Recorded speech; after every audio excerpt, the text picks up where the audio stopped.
The movie is divided into 3 distinctive stories, all of which revolve around mighty kings. In the first story, we are taken to a kingdom named Long Trellis, where the king and queen happily reside. They are very popular among the common folk because of their kind-hearted and selfless natures. It's almost like a fairy tale story, with all the good things in abundance. However, there is one small problem. Due to an extremely rare medical condition, the queen is told that she will never become a mother. The king tried everything to make her better. He summoned the best doctors from faraway lands, conducted expensive rituals, prayed to God day and night, but to no avail. No one has even come close to diagnosing her condition. Because of this, the queen starts plunging into a state of depression. She also becomes more aggressive, constantly getting into arguments and throwing things around like a 10-year-old. But little did she know that her life is about to change dramatically. One night, a mysterious man in a black robe comes to the castle, claiming that he can cure the queen. This leaves the royal couple stunned, and the king angrily asks if he's joking. The mysterious man replies that the queen can surely have a baby, but for that, the king has to go through a lot of trouble. He may even have to endure a lot of pain. Following this, the man reveals that he has been curing people using his vast knowledge of nature. He explains that nature should always be in balance. If someone desires a life, they will have to sacrifice one. The king and queen are both fascinated and horrified by his words. They cannot believe that sacrificing a life is the only way to solve their problem, but due to their desperation, they agree. Go ahead, kill one of the peons. We don't even know their names. With this, the strange man starts describing the unusual process. According to him, the cure to the queen's illness lies within a sea monster's heart. The king will have to find it, slay it, and extract its heart. Then, an unmarried and pure lady will prepare it before being given to the queen for consumption. The strange man is adamant that this will solve her pregnancy problem. The next day, the king embarks on his mission to find the sea monster. He locates it in his pants, in a nearby river, waits for it to fall asleep, and stealthily enters the water to launch his attack. The king then stabs the monster with a sword, puncturing its vital organs. But in the ensuing tussle, he is tossed around like a rag doll. At the end of the encounter, the beast is slain, and the king is left with fatal injuries. Before he passes away, though, he manages to extract the heart from the monster. Following this, a dejected queen carries the heart and leaves, hopeful that the sacrifice will come to fruition. In the next scene, a pure and unmarried maid is discovered in the castle, and she is chosen to prepare the heart. But while cooking, she experiences weird sensations and unexpectedly becomes pregnant.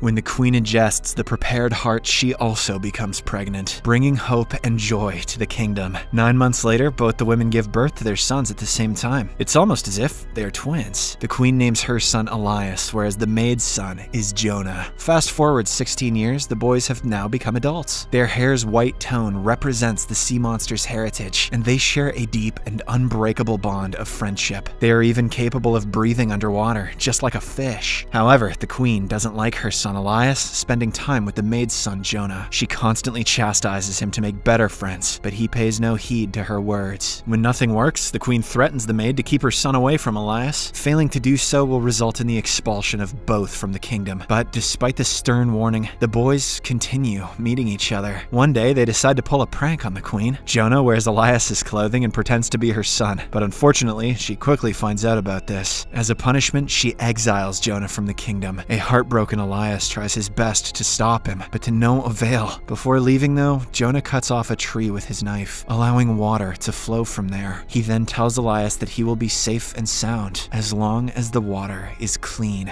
What? After this, the two bid an emotional goodbye, promising to meet each other soon. From that day onwards, Elias regularly inspects the tree to see. The first few weeks, nothing happens, but then the water suddenly turns red. Realizing that his friend is in danger, Elias quickly leaves the kingdom without informing his mother. After days of intense search, he finally arrives at Jonah's house. The latter has married a beautiful young woman who immediately hugs Elias, mistaking him for her husband. However, when the prince reveals that he is a different person, she becomes upset. The woman then explains that Jonah ventured deep into the forest 5 days ago and has not returned since. Worried that something might have happened to his best friend, Elias immediately sets off to look for him. On the other hand, with her only son missing, the queen visits the strange man once again, seeking help. But even this time, he tells the same thing. In order to have a life, she must sacrifice one. Without any other options, she accepts the terms. Meanwhile, Jonah is stranded in a dark cave, injured and scared. It is revealed that a flying creature creature is after him. Just when we think the boy is about to be killed, Elias arrives at the scene and fights off the creature with his sword. He even manages to kill it using his bravery and valor. However, in a shocking turn of events, it is shown that the creature was actually his own mother. She sacrificed herself for the sake of her son. In the last scene, the two return to their kingdom, and Elias finally ascends to the throne, ready to lead their people into a new era. Following this, the second story begins, and we are introduced to an extremely lustful and arrogant king. He is always surrounded by ladies and booze, completely carefree about what is happening in his kingdom. The one thing he is missing is a loving wife and some dignity. Which shouldn't be too hard to find considering his enormous influence and fortune. Then, we are introduced to two elderly sisters who reside in close proximity to the palace. Despite their advanced age and solitary existence, their voices sound strikingly youthful and pleasing to the ear. One of the sisters, Dora, is a cunning and self-centered woman, while the other, Ima, is frank and sincere in her demeanor. The sisters rarely venture out of their house and remain unmarried, seemingly content to live out their remaining years in seclusion. One morning, as Dora is singing, the king hears her voice and instantly falls in love with her. He has never heard anyone sing so beautifully. Go home, king, you're drunk. So, he arrives outside her house, hoping to see her in person. However, when the king knocks on the door, the sisters panic, not wanting to expose their real appearance. They frantically think of an excuse, and Dora requests the king to come back in a week, saying she will be more comfortable then. Smitten by her voice once again, he delightfully agrees. As the day of the king's visit approaches, Dora and Ima work tirelessly to make their fingers look young and beautiful. Dora tries covering her fingers with herbs, but to no avail. They still look wrinkled and old. Ima, on the other hand, has put her finger in her mouth for many days, and it looks quite good and young. When the king arrives, Dora nervously presents Ima's finger as her own, hoping to deceive him. To her surprise, the king is completely smitten by the young and beautiful finger, and believes that he has found the love of his life. Oh, huzzah! I just love fingers! However, the sisters are not out of danger yet. If the king discovers the truth, they will surely face dire consequences. So, after much deliberation, Dora proposes a condition to the king. She will only sleep with him if it is in complete darkness, and the king agrees. I'm blackout right now, says the king. In the next scene, Ima begins tightening Dora's body with glue, hoping to make her appear like a young girl once again. At midnight, a guard from the palace arrives in the darkness and takes Dora away. The king sleeps with her and has a great time, unaware of the deception. But in the morning, when he finally learns of the truth, he angrily orders his guards to throw Dora out of the window. Fortunately, luck is on her side, and she survives the fall by getting stuck in a tree. After a while, something magical happens. A witch approaches Dora and transforms her into a stunning young lady with long, luscious hair. The following day, as the king is hunting in the woods, he spots the beautiful version of Dora and gets captivated by her. Once again, he believes that he has found the love of his life. So, he brings her to his castle, intending to make her the queen. On the wedding day, Ima is also invited, and as soon as she notices her youthful sister, she is taken aback. She inquires how it can be possible, to which Dora jokingly replies that she peeled off her old skin. Unfortunately, Ima believes this to be true, so she seeks out an ironsmith to remove her own skin in exchange for a necklace. The latter obliges without any hesitation, and he brutally carries out the procedure in the woods. Gross! After a while, Ima returns to the castle, all bloodied and weak. She soon passes away due to her injuries. Even her sister Dora doesn't get a happy ending, as the magic begins to fade, and she slowly reverts to her old self. Not wanting to cause any further problems, she runs away from her own wedding, never to be seen again. The moral of that one is never try to please an alcoholic. In the third story, the king is extremely childish and strange. His wife died long ago, and the only person left in his family is his unmarried daughter. But for some reason, he doesn't love her wholeheartedly. One day, the king notices a parasitic insect feeding on his hand, and instead of swatting it away, he allows it to continue.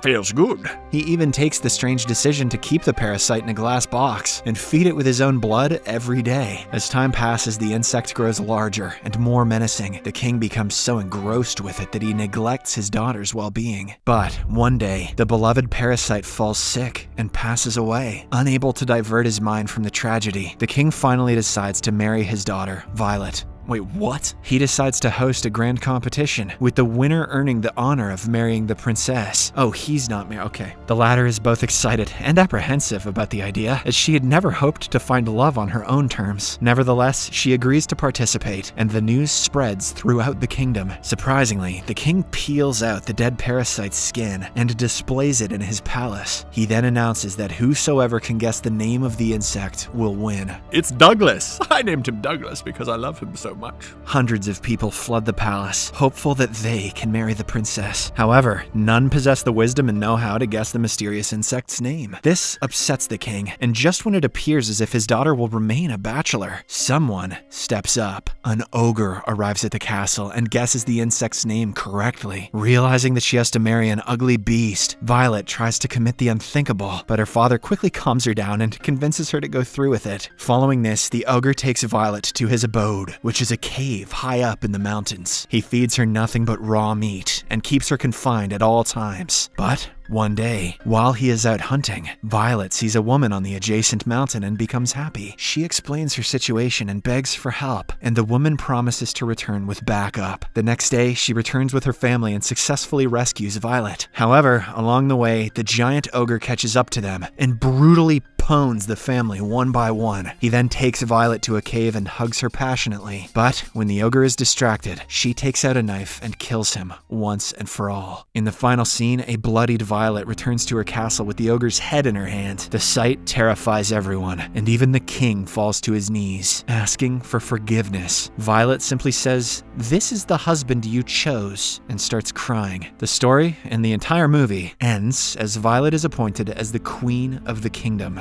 That one doesn't have a moral. That was badass. Subscribe for more videos like this, turn on notifications, and leave a like to help the channel out. Thank you for watching.